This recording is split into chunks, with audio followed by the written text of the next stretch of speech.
રાજકોટના એક કોર્પોરેટરે પોતાના જ પરિવાર ઉપર હુમલો કર્યો છે। વોર્ડ નંબર 5ના કોર્પોરેટર અનિલ રાઠોડે પોતાના ભાઈ સહિત પરિવાર ઉપર હુમલો કર્યો, જે મુદ્દે ફરિયાદ પણ દાખલ કરવામાં આવી છે। ફરિયાદીનો આરોપ છે કે તેમને ઘરે લગ્ન પ્રસંગ હતો અને તે દરમિયાન આ પ્રસંગ બગાડવા માટે તેમનો ભાઈ અને કોર્પોરેટર અનિલ રાઠોડ હથિયાર સાથે આવ્યો અને પરિવારના સભ્યો પર હુમલો કર્યો, જેમાં કેટલાક લોકોને ઈજા પહોંચી છે।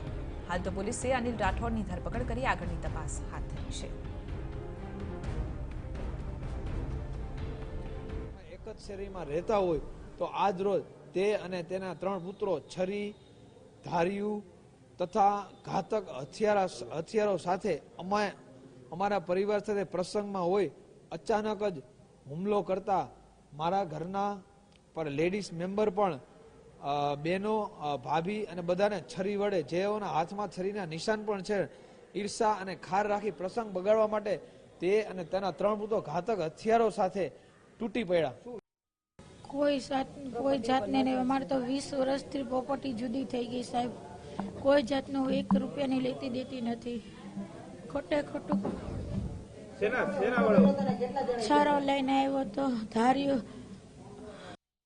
એક લગ્ન પ્રસંગમાં જે ભાઈ અનિલ રાઠોડ ભાઈ છે એ લોકોએ ક્યાંક બબાલ કરી છે અને પોલીસને જાણ થતાં તાત્કાલિક સિચ્યુએશન કંટ્રોલમાં કરીને આરોપીને લઈ આવ્યા છે અને ફરિયાદ લેવાની તજવીજ ચાલુ છે। હાલ કેટલા લોકો ઉપર હુમલો કર્યો એ હમણાં તપાસમાં ખુલશે બધું। અત્યારે કેટલાની અટકાયત છે? અટકાયત નથી, લઈ આવ્યા છે, પૂછપરછ ચાલુ છે, પછી જે હશે આગળ કાર્યવાહી કરવામાં આવશે। હા જી, એ મને ધ્યાન છે, અગાઉ પણ થઈ ચૂકેલા છે। આજ મુદ્દે વધુ જાણકારી મેળવીશું ટીવી 9ના સંવાદદાતા ગૌરવ દવે પાસેથી। ગૌરવ, આખરે આ મારામારીનો વિવાદ શું હતો? ચિત્રા, રાજકોટના વોર્ડ નંબર 5ના ભાજપના કોર્પોરેટર અનિલ રાઠોડે તેના જ પરિવાર પર હુમલો કર્યો છે। થોરાળામાં તેનો પરિવાર આગામી 25 તારીખે પ્રતિક રાઠોડ એટલે કે તેના ભત્રીજાના લગ્નનો પ્રસંગ યોજાનો છે અને એ દરમિયાન જ ભાજપના કોર્પોરેટર અનિલ રાઠોડ છે તેને તેના જ પરિવારના તમામ સભ્યો પર છરી અને ઘાતક હથિયારો વડે હુમલો કર્યા હોવાની જે ઘટના સામે આવી છે।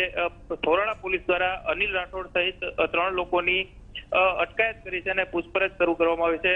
જે પરિવારજનો છે તેમને આક્ષેપ લગાવ્યો છે કે જે મિલકત સંબંધી છેલ્લા થોડા સમયથી બંને વચ્ચે જે ઘટના સર્જાણી છે, કારણ કે અગાઉ પણ આ જ પ્રકારે અનિલ રાઠોડે તેના ભાઈ પર હુમલો કર્યા હોવાની ઘટના પણ સામે આવી હતી અને અનિલ રાઠોડ સામે થોરાળા પોલીસ સ્ટેશનમાં અનેક વખત આ પ્રકારના મારામારીના ગુના નોંધાઈ ચૂક્યા છે। ત્યારે વધુ એક ગુનો નોંધાતા ક્યાંક ને ક્યાંક જે ભાજપ છે તેમાં પણ સળવળાટ શરૂ થઈ ગઈ છે અને રાજકારણ ગરમાયું છે, કારણ કે ભાજપના કોર્પોરેટર આ પ્રકારે તેના જ પરિવાર પર હુમલો કરવાની જે ઘટના સામે આવી છે, ત્યારે થોરાળા પોલીસ દ્વારા પરિવારજનોની ફરિયાદ નોંધીને 307 મુજબ ગુનો દાખલ કરવાની તજવીજ શરૂ કરવામાં આવી છે। જેમાં ખાસ કરીને વાત કરવામાં આવે તો અનિલ રાઠોડના જે બેન અને તેમના ભાભી છે તેમના પર છરી વડે હુમલો કરવામાં આવ્યો છે, જેમાં ધર્મલક્ષ્મી બેન રાઠોડ નામની જે મહિલા છે તેને ગંભીર ઈજા પહોંચતા તેમને સારવાર માટે બિલકુલ આભાર ગૌરવ, સમગ્ર મામલે જાણકારી આપવા બદલ। તો આપને જણાવી દઈએ કે જમીન વિવાદમાં અહીં મારામારી થઈ હતી, જેમાં ભાજપાના કોર્પોરેટરે પોતાના જ પરિવાર ઉપર હુમલો કર્યો છે।